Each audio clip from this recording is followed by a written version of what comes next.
You were never enough for me, Brian. Not really. Not since the beginning. My name is Brian. I'm 36 years old, and I heard those words standing in a hotel hallway on the third floor of the Larkspur Inn off Route 50, holding a printed photograph in one hand and my own composure in the other, while my wife of 8 years stood in a doorway wearing another man's shirt. I want to tell you I saw it coming. I didn't. Not really. Though by the time I stood in that hallway, I'd already spent 4 months quietly assembling the picture that would eventually explain everything. Melissa and I had been together 11 years, married for 8, no kids, a townhouse in Elk Grove we'd bought together, a life that from the outside looked steady in the particular way that makes people say, at parties, "You two are the couple that gives the rest of us hope." I was 36 and had spent most of my adult life believing that love meant making yourself small enough not to be a burden. That belief didn't start with Melissa.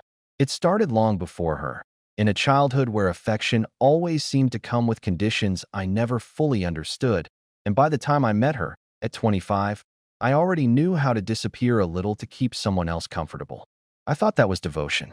I would learn, 10 months and one hotel hallway later, that it had actually been something closer to training. Years of practice in accepting less than I deserved and calling it love. That sentence in the hallway would end up being the one I replayed more than any other for longer than I want to admit.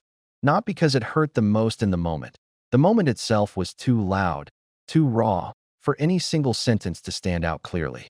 It was because of what it would come to mean 10 months later, in a way neither of us could have predicted standing in that hallway. If you'd asked me, a year before that hallway, to describe my marriage, I would have used the word devoted, and I would have meant it entirely about myself. I organized my life around Melissa's moods the way other people organize their lives around the weather, checking constantly, adjusting quietly, never quite trusting that things would stay calm. She worked in regional sales for a mid-sized insurance firm, a job that came with client dinners, quarterly conferences, and a coworker named Craig whose name I'd heard perhaps 24 times over the preceding 2 years without a single flicker of concern, because Melissa talked about most of her coworkers with the same casual, dismissive affection, and I'd learned to hear all of it as background noise. Melissa had a way of making me feel, in small consistent doses, like I was lucky to be included in her life at all. A comment about my job being cute in its own way. A joke at a dinner party about how she'd had to lower her standards eventually. I absorbed these the way you absorb weather. Unpleasant, but not something you fight, just something you dress for. I told myself this was simply how Melissa communicated affection, sharp-edged and teasing, and that underneath it she loved me completely. I didn't yet understand that I'd built an entire marriage around interpreting neglect as a personality quirk. The shift, when I try to locate its actual beginning, started small enough that I nearly missed it entirely, which, in hindsight, was probably the point. Melissa began staying late at the office 2, sometimes 3 nights a week, always with a reasonable-sounding explanation, a client account transitioning, a quarterly report due, a new hire she was training. I never questioned it, partly because questioning her work commitments had always, in the past, earned me a comment about not supporting her career, and partly because some old, well-worn part of me still operated on the assumption that anything Melissa told me was simply true, the way gravity is true, without need for verification. Her phone habits changed around the same time. She'd always been fairly relaxed about it, leaving it on the counter, letting me glance at texts if I wanted to, and now, gradually, it started staying in her bag, or face down beside her plate, or, increasingly, in her hand, even during dinner, angled just slightly away from me in a way I noticed and immediately explained to myself as nothing. There was a Thursday in early spring when she came home from what she described as a team happy hour smelling faintly of a cologne I didn't recognize, and when I mentioned it, carefully, the way I mentioned most things, bracing myself even as I asked, she said, without pause, "That's probably Craig. He showers in the stuff. Half the office complains about it." I remember thinking, at the time, that it was oddly specific and oddly confident, the kind of detail you don't usually have ready unless you've thought about the question before it's asked. I didn't pursue it. I told myself I was being paranoid, a word I'd apparently absorbed from somewhere as shorthand for noticing things. Looking back now, that was the first thread. I just didn't know yet what it was attached to. or how many times I would eventually hear that same easy explanation before I finally stopped believing it. My best friend Tyler noticed something was off in me before I said a word about any of it, which tells you something about how well I'd learned to perform contentment. We grabbed dinner one night and he asked, out of nowhere, "You good, man? You've seemed kind of far away lately." I said, "Sure, fine. Work's just been a lot." He didn't push, but something in the way he looked at me told me he didn't fully believe it, and something in me registered, for the first time, that maybe I didn't either. Melissa's girls' nights started increasing that same month. A group of coworkers, she said, unwinding after a hard quarter, and I noticed, each time, a small escalation in effort that didn't match the stated occasion. New dresses, a haircut she hadn't mentioned getting, a perfume I didn't recognize applied with more care than I'd seen her use for our own anniversary dinner 2 months earlier. I noticed all of it.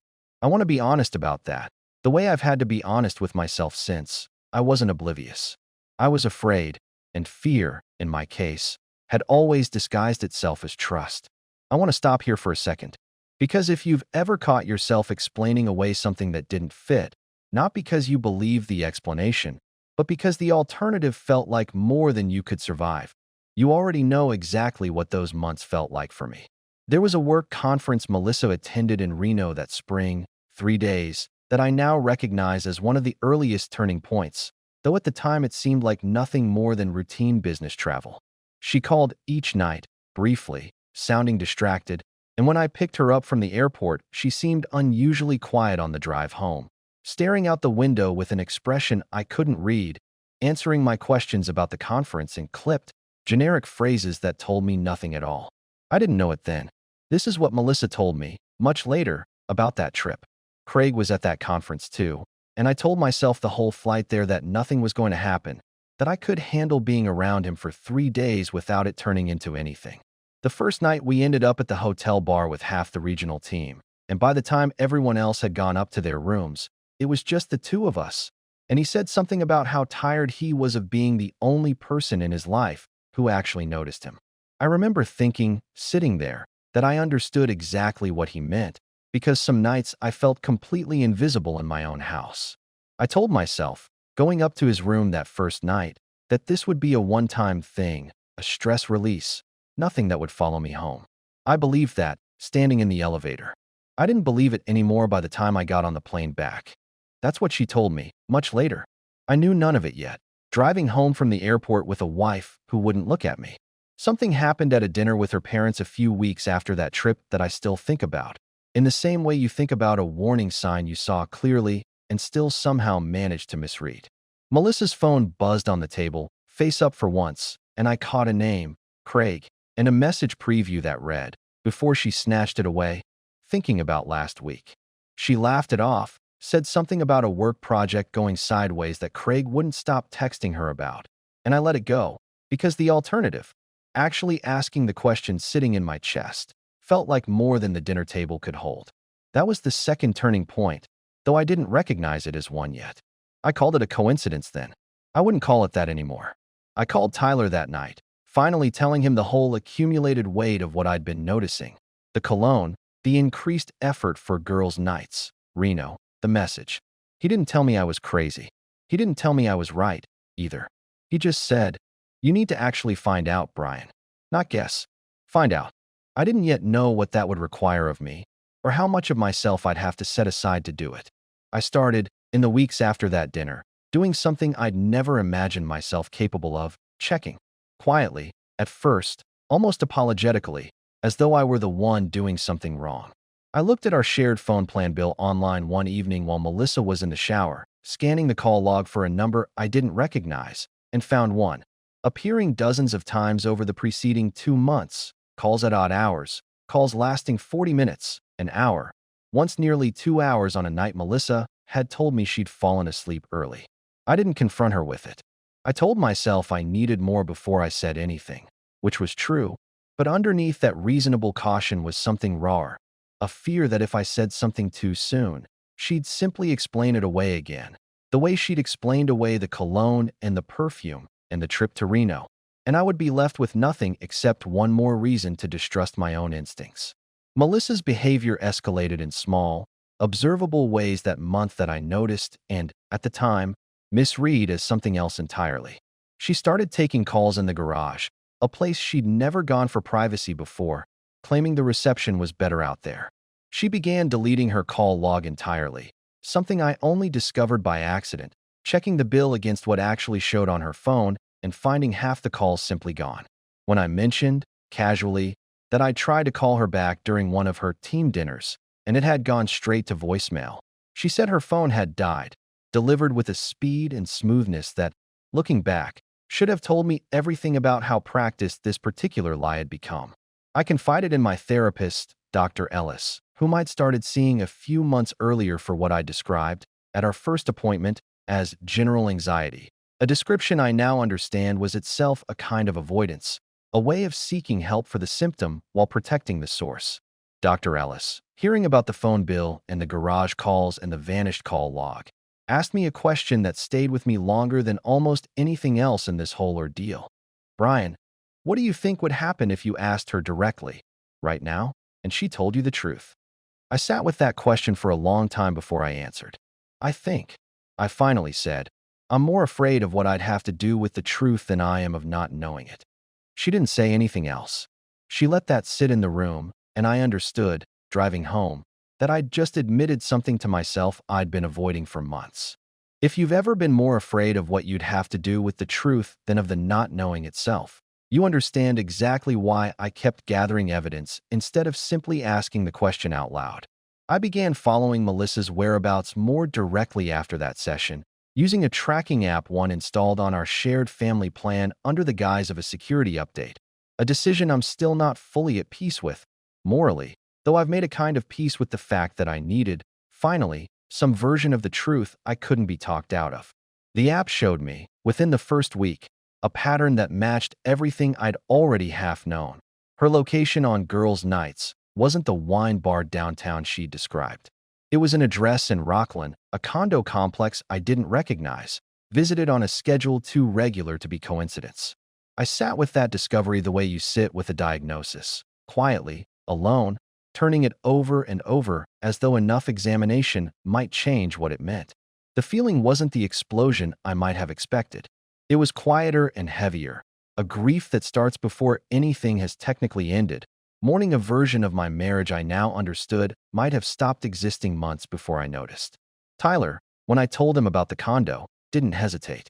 "You need to see it yourself, Brian. Not just the app. You need to know, completely, before you say anything to her." I understood what he meant, and some part of me resisted it. The part that still, even then, hoped there was an explanation that didn't require me to see anything with my own eyes. But I knew, underneath that hope, that I'd already stopped believing Melissa's explanation somewhere around the vanished call log, and I was simply looking for the version of proof I couldn't argue myself out of. There was a night in that stretch where I almost told Melissa everything I'd found, sitting across from her at dinner, the tracking data sitting on my phone in my pocket, the words fully formed in my mouth. She asked, in that moment, completely unprompted, whether I was feeling okay, whether something was bothering me, and for one disorienting second I thought, "She's finally noticing me," before I understood, watching her go right back to her food after asking, that it had been a reflexive question, not real attention. I didn't say anything. I finished dinner. I hate, some days, how easily I let that moment pass, how much longer I let the ordeal drag on because some part of me still wanted her concern to mean more than it did.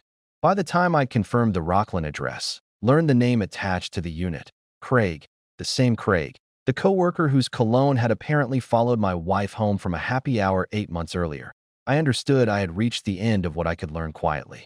What remained was seeing it myself, in a place and moment she couldn't explain away with the practiced ease she'd used for everything up to that point. I want to be honest about the 2 weeks that followed, because they were the hardest of the entire ordeal, harder in some ways than the discovery itself, because they required me to become a version of myself I'd never had to be before. Patient, calculating, watching my own wife with the detachment of an investigator rather than the trust of a husband. I confirmed, through the tracking app and a few careful, casual questions that Melissa answered without suspecting anything, that she had a recurring pattern, Tuesdays and occasionally Fridays, always described as work or friends, always ending at the same Rockland address. I didn't confront her with any of it yet.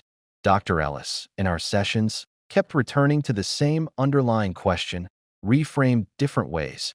Not what is Melissa doing, but why have you spent months organizing your entire emotional state around information you're afraid to act on?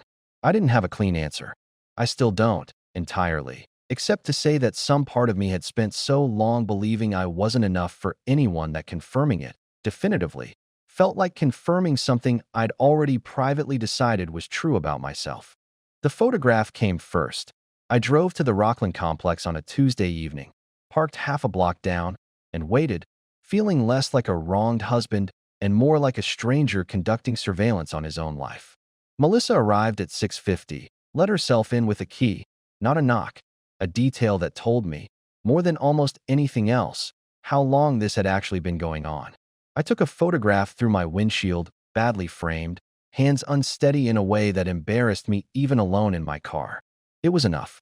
It would need to be enough, because I understood I wasn't capable of watching much longer without doing something. I didn't know it then. This is what Melissa was living through, in her own words, during roughly that same period. Craig started saying things that spring about wanting more than what we had, wanting me to actually leave, actually choose, and it terrified me in a way that had nothing to do with getting caught. I remember standing in his kitchen one night, him saying, "You can't keep doing this halfway forever, Melissa," and feeling something close to panic, because some part of me had built an entire second life inside that condo, and I genuinely didn't know, standing there, which life I actually wanted more. I told him I needed time. I told myself the same thing I'd been telling myself for months, that I could keep both versions running as long as I was careful, as long as Brian never actually looked closely enough to see what was right in front of him. That's what she told me, much later. I knew none of it yet, sitting in my car with a badly framed photograph and a decision I could no longer put off making. I told Dr. Ellis, at our next session, what I'd found and what I intended to do. Drive to the Rockland complex, unannounced, and confront both of them directly, together, rather than waiting to catch Melissa alone where she could construct whatever explanation she needed. Dr. Ellis didn't tell me it was the right call or the wrong one. She asked, instead, "What do you need from that confrontation, Brian? Not what do you want to happen to her? What do you need to walk away with?" I thought about it and told her I needed to hear, in real time, without warning, whatever version of the truth Melissa would tell when she had no time to prepare a better one. Tyler offered to come with me. I told him no. This needed to be just me, whatever it cost me, because some part of this entire ordeal had always been about finally standing in a room and not disappearing, and having someone else there felt, somehow, like it would undercut the one thing I actually needed to prove to myself.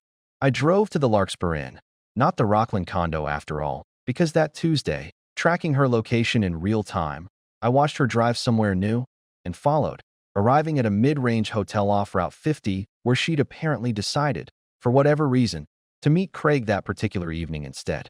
I parked, waited until I confirmed the room number through the front desk with a story about delivering a forgotten bag, and walked up. If you've ever stood outside a door knowing, with complete certainty, that whatever happened on the other side of it would end something permanently, you understand what that hallway felt like, every step of it. I knocked. There was a long pause, muffled voices, and then Melissa opened the door wearing a men's dress shirt that wasn't mine, her hair still damp, her face doing something complicated, shock, then something colder, faster than I expected. Brian. Not a question, not even much surprise, once the initial jolt passed. Just my name, flat, like she was already calculating what came next. I held up my phone, the photograph from the Rockland parking lot still open on the screen, alongside the call log I'd screenshotted weeks earlier. I know about Craig. I know about the condo. I know this isn't the first time. She didn't deny any of it. That surprised me more than almost anything else that happened in that hallway. Not tears, not panic, just a kind of cold, immediate recalibration, as if she'd always known this conversation would eventually happen and had simply been waiting to see what shape it would take. "You want to talk about this here?" In a hallway. Her voice had an edge I recognized from 100 smaller conversations over the years, the same dismissive sharpness she'd always used to make me feel like the unreasonable one. "Fine. Yes. It's Craig. It's been Craig for a while." "How long?" Does it matter? She crossed her arms, and something in her posture shifted from caught to almost defiant, as though she'd decided, in the space of 10 seconds, that the best defense available to her was simply refusing to be ashamed. You want me to apologize, Brian? I'm not going to stand here and pretend this is some terrible thing I did to a perfect marriage. You've been checked out for years. You just finally noticed I checked out too. That's not. You were never enough for me, Brian. She said it flatly, without cruelty exactly, which somehow made it worse. Not an attack, just a stated fact, delivered the way you'd correct someone's math.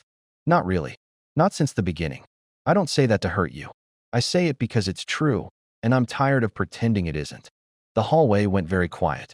I felt something in my chest that wasn't quite the devastation I might have predicted for this exact moment. It was something stranger, almost like relief wrapped around the pain. The specific vertigo of finally hearing, out loud, confirmed, the thing I'd spent 11 years privately fearing was true about myself. Craig appeared in the doorway behind her at that point, half-dressed, saying nothing, his face doing an awkward, cowardly kind of nothing that told me everything about his own character without a single word spoken. Melissa didn't introduce us. She didn't need to. I want a divorce, I said. My voice came out steadier than I felt, which surprised me almost as much as anything else that night. I'm not here for an apology. I came because I needed to see it, not just know it. Fine. She said it too fast, almost eager, like agreement was one more way of winning this exchange. You want to make this dramatic? Go ahead. Couples end. This isn't some tragedy, Brian. This is just what happened. I didn't say anything else. I turned and walked back down that hallway, past the elevator, out into a parking lot lit by sodium lights that made everything look slightly yellow and unreal, and sat in my car for nearly 20 minutes before I could make myself drive home, my hands doing something strange and unsteady that I recognized. Only later, as my body finally releasing months of held tension all at once. Melissa's actual confession, the fuller one, the one that walked through how it started rather than simply confirming that it had, came almost 3 weeks later, once the initial shock of the hotel confrontation had worn into something quieter between us, during a stilted conversation at the townhouse, while she collected the last of her things. You want to know how it actually started? She said, sitting on the edge of what used to be our bed, not looking at me. Fine. I'll tell you, since apparently I owe you that much. It started small, months before Reno. Honestly, Craig and I would stay late some nights finishing reports, and he'd say things that made me feel like he actually saw me, not just the version of me that shows up to dinner parties and family events. I remember the first time he touched my hand, just briefly, over some paperwork, and I told myself it meant nothing, that I was reading into it because things at home had gotten so quiet. By Reno, it wasn't nothing anymore, and I remember standing in that hotel elevator afterward telling myself this would be a one-time thing, a release, and not believing it even as I said it to myself.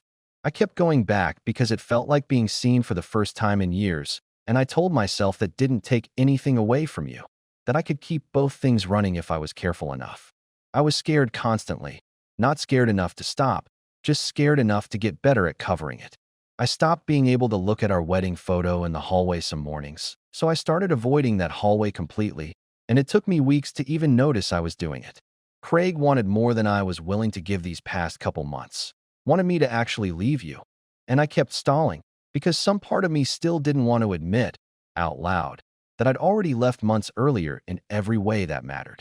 I didn't say much in response. There wasn't much left to say that the hallway hadn't already said more efficiently. I helped her carry the last box to her car, and when she paused at the door, she said, quietly, almost as an afterthought, I know what I said back at that hotel probably felt like the worst part of all this. I want you to know I don't actually believe it. I said it because I needed you to stop looking at me like I owed you an explanation I wasn't ready to give. I didn't respond to that either. Some part of me understood, even then, that whether she believed it or not mattered less than the fact that she'd said it, in that hallway, in that specific way, and that I would spend a long time afterward deciding for myself what it actually meant. The divorce finalized 4 months later, uncontested in the ways that mattered, painful in the small mechanical ways divorces always are, dividing a townhouse, dividing furniture we'd chosen together, dividing 8 years into 2 separate, smaller lives. I threw myself into therapy with Dr. Ellis in a way I hadn't before, finally willing to examine not just what Melissa had done, but why I'd spent 11 years accepting the conditions that made it possible.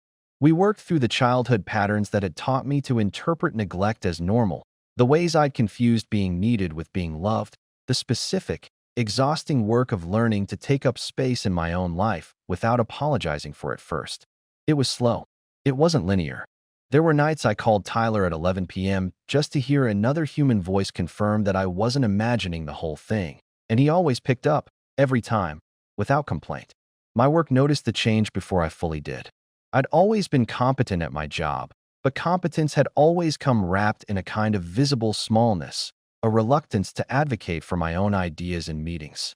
6 months after the divorce finalized, I was promoted to marketing director, a role I would have talked myself out of applying for a year earlier, and the promotion felt, oddly, less like a professional milestone than a personal one, proof that I could take up more space and the world wouldn't collapse around me for doing it. Craig, as it turned out, ended things with Melissa within 4 months of our divorce finalizing, a fact I learned secondhand through a mutual acquaintance, delivered with the plain, unembellished detail that he'd found someone new at a different firm and simply stopped returning her calls. Melissa reached out to me not long after, a long text, then a phone call I let go to voicemail, then, finally, a message that admitted, in far more direct language than the hallway had allowed, that she'd taken me for granted for years and only understood what she'd actually had once it was gone. She asked, carefully, whether there was any possibility of us trying again. I thought about it longer than I expected to, not because I wanted to go back, but because some old part of me still equated forgiveness with reconciliation, as though the two were the same offer. I understood, finally, that they weren't. I called her back, once, briefly, and told her I forgave her, genuinely, because carrying the alternative felt like its own kind of prison. I also told her the marriage wasn't something I was willing to rebuild, because the version of myself who might have tried was someone I no longer wanted to be. I met Rachel almost a year after the divorce, through a mutual friend at a low-key dinner that wasn't set up to be anything in particular and slowly became something anyway. She's steady in a way that doesn't ask me to shrink to make room for her. And the first time I told her the whole story, the hallway, the sentence that had followed me for 10 months, the slow work of learning I was allowed to take up space, she listened without flinching and said, simply, that sentence was never actually about you, Brian. It was about her. People who feel that small about themselves usually need someone else to feel smaller. It was the first time anyone had reframed those words in a way that actually loosened their grip on me, and something in my chest, hearing it, finally exhaled. I think about that hotel hallway sometimes, still, though less often than I used to, and with far less weight. I think about how a sentence meant to devastate me ended up, 10 months later, revealing far more about the person who said it than about the person it was aimed at. I don't feel triumphant about how things turned out for Melissa.